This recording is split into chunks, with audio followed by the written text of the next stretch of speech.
Hey guys, Chris again from ClassicVWBugs.com, and continuing with our chassis video that I did a couple weeks ago, we are now going to mount our shell onto our chassis. As you can see, we mounted the motor to the chassis. I put all new seals on the chassis, new brake lines, brake hoses, master cylinder, body rubber mounts, everything's set to go to get this shell onto that chassis. So what we're going to do is we have a lift here, and we put some pads on these arms on the lift, and this is how we raise our shells up and down. If you don't have this, you can use some horses and a few jacks to get the shell up. But this is how we position the arms within the shell, and we use our lift, lucky us, to move our shell up. We just had the shell sitting on a donor chassis for now, so we can move it around the shop as we worked on the original chassis. So this is where the arms would go to play safe. You don't want to damage the new paint. So we have it in the rear quarter windows and on the door area. And just want to make sure all your bolts are out. Sometimes we forget to take some bolts out. So the big body mount bolts in the front, under the back seat, where they would normally be. Sometimes you just want to double check everything and make sure you're unhooked. So we start raising the shell up off the donor chassis. And then we'll be able to roll the original chassis underneath to then marry it back down.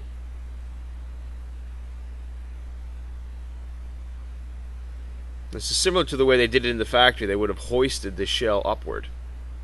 So I'm just pulling the old chassis out, the donor.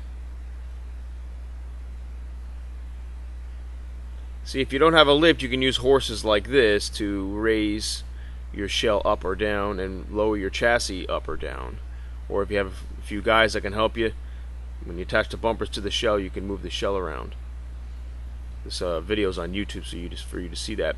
Now, if you notice here, we rolled the existing original chassis underneath the shell, ready to marry it down, and we put these wooden dowels in the body mount areas. And they used to do something similar in the factory, so when the shell is coming downward, it guides it into place. So I got the rear shock tower area, and it'll go into those holes in the rear shock tower to help you line it up so you have a good marriage. Now, you just got to go slow here. I mean, as you can see, my father's even moving the chassis a little bit just to line it up. So you're going to have to probably do that.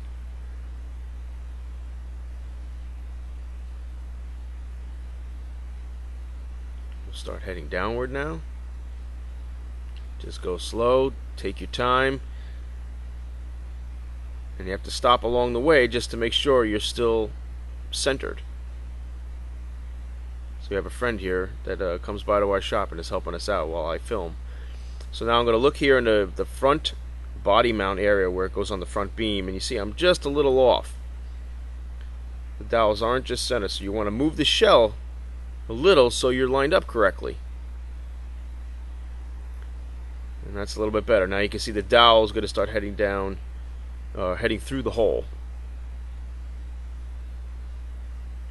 And as you can see where those dowels are, they also have those body rubber mounts are already on the front beam. Don't forget those. As we're going downward, that dowel is going perfectly through the rear shock tower area, so we are lined up really good here, guys. Then go back to the motor compartment, make sure your wires are out of the way. This is a great way to marry the shell down when your motor's already on the chassis. Makes it a lot easier. Now, this is a 1600 motor going into a 65 Beetle. Ordinarily, you could leave your rear breastplate tin on the motor if you had the original motor, but this is a late model motor, so the fitment might be a little tight. So as you see, I took out the dowels now that we're going downward. And we're almost down. Just double check one more time before we go completely down. But what we got to do now is we got to get a body rubber mount. So even under the rear back seat area, you want to make sure this is the big 10mm bolt holes back here as well. So you might use an awl or with a dowel to try to line up that hole. But here are those body rubber mounts I was telling you. You could buy these in a kit. There's usually about 8 to 10 of them that you will need depending on your year car. If you can't get those rubber kits and you're in a bind, you can go to the hardware store and pick up this thick rubber tubing. It's like a plumbing tube that you can buy and cut up into squares, and it works just as well. So I put my body shock pad on the rear shock tower area. Now the shell is completely down. Motor looks good, lined up well. Make sure your seals are all tucked correctly. Shell still has to be moved a little bit, but we are about 99% there. Just a little bit of movement, and now we're lined up to put our bolts in. Now here's your bolt kit. You can get the floor pan bolt kit. They give you new washers, brand new bolts, and then I even go to the hardware store and I pick up brand new bolts. Not these, those are for heater channels. Those are for the front heater channel section. But these big 10mm bolts, you can get them from the hardware store. You could buy them from Sip One or any of the VW shops, but the one in the hardware store might be a little bit cheaper. So 25mm in length or 30mm in length is fine. I've used these before. Get some good heavy-duty washers that you see here. They're pretty thick, and I use these for the big body mount bolts. So you can usually buy those in a bag. Here's the front shock tower. The front beam body mount area. You're going to need this cupped shape rubber seal with this plate on it.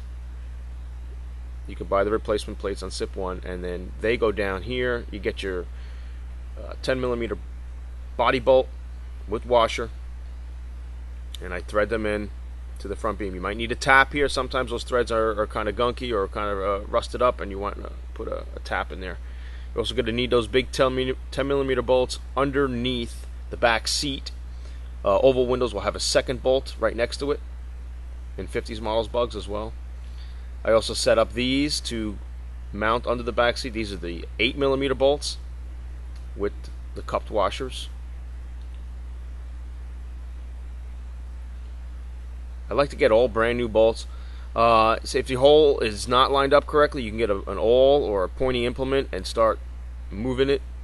Nothing's really bolted down tight yet, so you can still do some movement on the shell to the chassis. You just want to make sure everything's lined up and can go in finger tight. Again, if you need a tap, you might need to tap these threads so it goes in easy for you. Then we just get an impact gun or a battery operated ratchet type gun and bring these things down.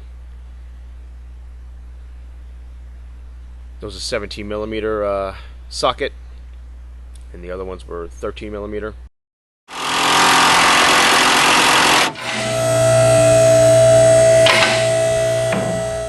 Now we can raise the shell and chassis upward so we can get underneath. A beautiful chassis. Look at that. Now we want to inspect the holes through the floor pans to the heater channels and make sure the holes line up. And these do. If you have aftermarket floor pans, a lot of times the holes will not line up to the heater channels. And if you do a double combo, aftermarket heater channels, aftermarket floor pans, a lot of times just stuff does not want to line up. So you got to make sure of this. And there are those 4 long front heater channel bolts I was talking about before, and they mount here. Those 2 holes here. Now there's a steel plate in there that has threads in it, and a lot of times that threaded plate where these bolts go in is not in good shape if they're the original heater channels. So you just got to make sure you tap those. WD-40 a lot of the bolts, even the threads, so things go down easier for you. And these are the rear shock tower bolts with the 17mm socket. This is the way that's set up. And I like to, like I said, use new bolts. Everything looks nicer, looks like attention to detail, So I put these in finger tight for now. And then make sure the washers are on all consistent, the way they're positioned on the floor pan. Put them in finger tight. And again, sometimes you might need a tap to tap the threads so these bolts go in good. The last thing you want is to snap a bolt inside those threads. Now just double check, make sure everything's finger tight, everything's in good, and just start bolting down the chassis to the shell. That's again using a battery operated gun, the 13mm socket on the end of it. And that is it, guys. You mounted your shell to your chassis and everything looks beautiful, brand new hardware, brings the value up on your car. This is the way we do all of our Build-A-Bugs, and you get an award-winning looking car here. If you have any questions, email me, chris@classicvwbugs.com, or visit my website.